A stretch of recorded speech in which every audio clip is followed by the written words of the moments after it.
Indian super ലീഗിൽ കേരള ബ്ലാസ്റ്റേഴ്സിൻ്റെ super star ആരാണെന്ന് ചോദിച്ചു കഴിഞ്ഞാൽ ഒറ്റ ഉത്തരമേ ഉള്ളൂ. സാക്ഷാൽ ഉറുഗ്വിയൻ താരം അഡ്രിയാൻ ലൂണ. ഈ സീസണിലും കേരള ബ്ലാസ്റ്റേഴ്സിന് വേണ്ടി പന്ത് തട്ടുന്ന അഡ്രിയാൻ ലൂണ എന്നാൽ കഴിഞ്ഞ ദിവസം കേരളം വിട്ട് അദ്ദേഹത്തിന് ജന്മനാടായിട്ടുള്ള ഉറുഗ്വയിലേക്ക് തിരിച്ചിട്ടുണ്ടായിരുന്നു. അദ്ദേഹം നാട് വിട്ടു പോയി എന്നുള്ള സ്റ്റേറ്റ്മെൻറ്റ് ഒഫീഷ്യലായി കേരള ബ്ലാസ്റ്റേഴ്സ് അറിയിച്ചിട്ടുണ്ടായിരുന്നു. അദ്ദേഹത്തിൻ്റെ പേഴ്സണൽ ആവശ്യത്തിനായി അദ്ദേഹം നാട്ടിലേക്ക് തിരിച്ചിരിക്കുകയാണ്. ഇന്ത്യൻ സൂപ്പർ ലീഗ് ആരംഭിക്കാൻ വെറും 4-5 ദിവസങ്ങൾ മാത്രം ബാക്കിയുള്ളപ്പോൾ അഡ്രിയാൻ ലൂണ നാട് വിട്ടു പോയത് തീർച്ചയായിട്ടും ആരാധകർക്ക് വലിയ വിഷമമുണ്ടാക്കിയ കാര്യം തന്നെയാണ്.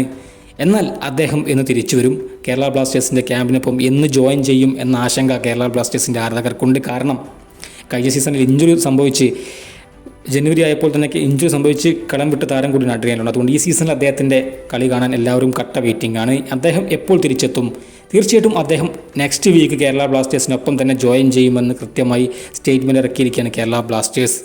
അതുകൊണ്ട് തന്നെ കേരള ബ്ലാസ്റ്റേഴ്സിൻ്റെ മത്സരങ്ങൾ അദ്ദേഹത്തിന് നഷ്ടപ്പെടാനുള്ള സാധ്യത കുറവാണ്. പക്ഷേ അടുത്ത ആഴ്ച എന്ന് പറയുമ്പോൾ അത് നെക്സ്റ്റ് വീക്ക് മൺഡേ ട്യൂസ്ഡേ ആയിരിക്കാം ഒരു പക്ഷേ. അങ്ങനെയാണെങ്കിൽ പഞ്ചാബ് FC-ക്കെതിരെയുള്ള മത്സരം അഡ്രിയാൻ ലൂണക്ക് നഷ്ടപ്പെട്ടാലും അത്ഭുതപ്പെടാനില്ല എന്ന് തന്നെ പറയേണ്ടി വരും. ഒരുപക്ഷെ അദ്ദേഹത്തിന് ആദ്യ മത്സരം നഷ്ടമായേക്കും.